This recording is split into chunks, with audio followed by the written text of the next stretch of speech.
بس لحظة بس. من هدي النبي صلى الله عليه وسلم أن يسلى الميت من جهة مؤخرة القبر، أن يسلى الميت من جهة مؤخرة القبر. وكان الذي ينزل في القبر يقول بسم الله وعلى ملة رسول الله صلى الله عليه وسلم. يلا، بسم الله وعلى ملة رسول الله، بسم الله وعلى ملة رسول الله، بسم الله وعلى ملة رسول الله، بسم الله وعلى ملة رسول الله، بسم الله وعلى ملة.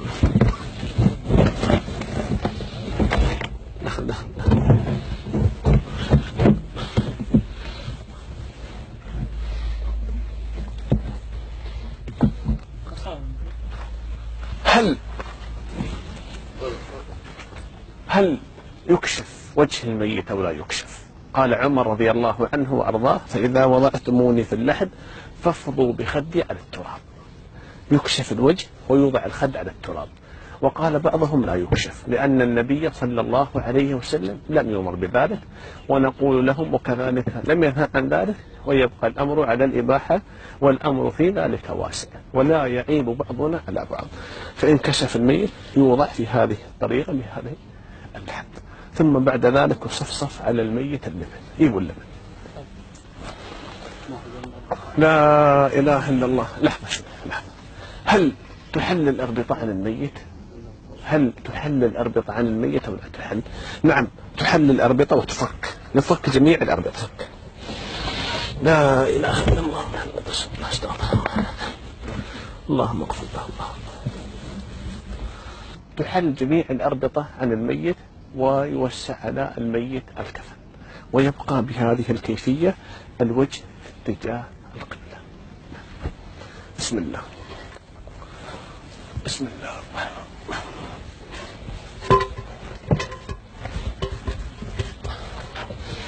بسم الله. بسم الله.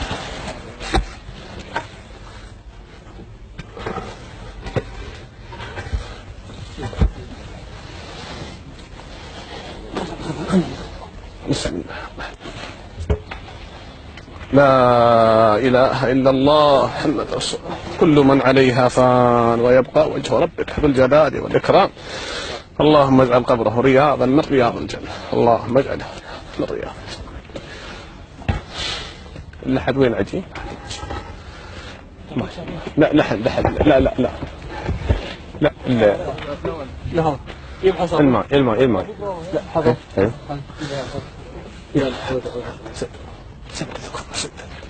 اللهم اغفر له، اللهم ارحمه، اللهم اجعله رياضا من رياض الجنة. اللهم ثبته ثقل ورزقه. لا إله إلا الله محمد رسول الله.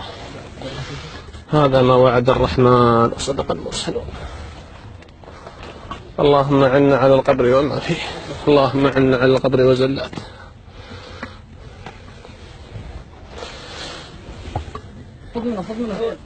أيوه أيوه. هات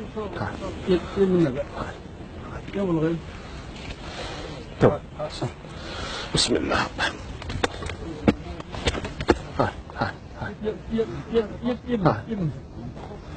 لا إله إلا الله محمد رسول الله. اللهم اغفر له،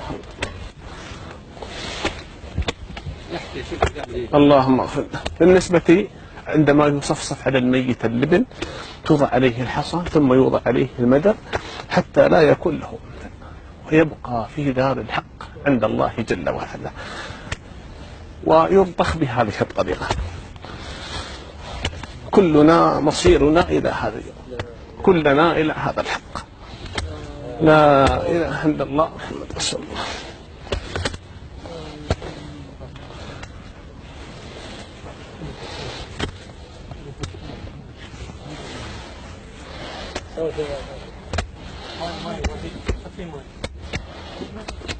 مشاهدينا الكرام، بعد أن يلحد الميت في قبره ويصفصف عليه اللبن يهال عليه التراب بعد ذلك. هذا هدي النبي صلى الله عليه وسلم، وهذا شرعنا يأمرنا بهذا. بسم الله. اللهم اللهم لا إله إلا الله.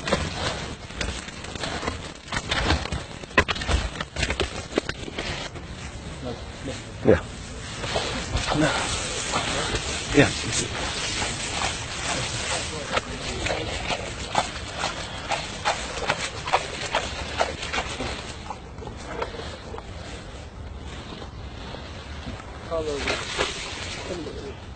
مشاهدينا الكرام، هدي النبي صلى الله عليه وسلم بعد الدفن مباشرة يأمر الحاضرين ويقول لهم استغفروا لأخيكم وسلوا له التثبيت فإنه الآن يسأل. هذا موضوع السؤال.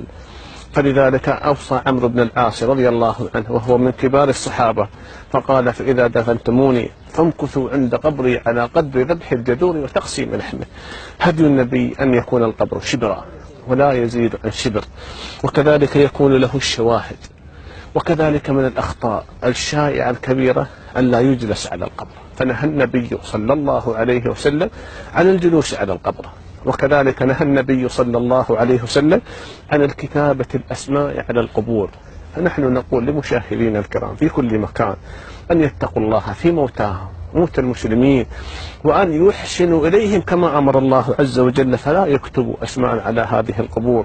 ورحم الله قبرا لا يعرف صاحبه. وكذلك الحاضرين يدعون للميت، والأولى والأفضل أن يكون انفراديا، كل منهم يخلص للميت الدعاء ويدعو الله عز وجل له بالتثبيت. وكان النبي صلى الله عليه وسلم ثبت عنه في الحديث الصحيح: إذا وضع العبد في قبره وصفصفوا عليه اللبن وهالوا عليه التراب يقول الله: عبدي دفنوك وفي التراب وضعوك، ولو بقوا معك ما نفعوك، وأنا الحي الذي لا يموت. فعندما يوضع اللبن على الميت ويصفصف عليه اللبن يسمع بكاء أهله وقطعة نعاله، وهذا ثابت في البخاري. فلذلك هذا الوقت وقت السؤال، فبدعاء الحاضرين يثبت الله عز وجل الميت بالقول الثابت، يثبت الله الذين آمنوا بالقول الثابت في الحياة الدنيا وفي الآخرة، ويضل الله الظالمين ويفعل الله ما يشاء. كان نبيكم صلى الله عليه وسلم يقول للحاضرين بعد الدفن مباشرة: استغفروا لأخيكم وسلوا له التثبيت فإنه الآن يسأل. فادعوا الله له بالسؤال. اللهم اغفر له، اللهم ارحمه، اللهم عافه، اللهم اعف عنه، اللهم اكرم نزله، اللهم احسن طلبه، اللهم بدله دارا خيرا واهلا خيرا وزوجا خيرا وزوجا.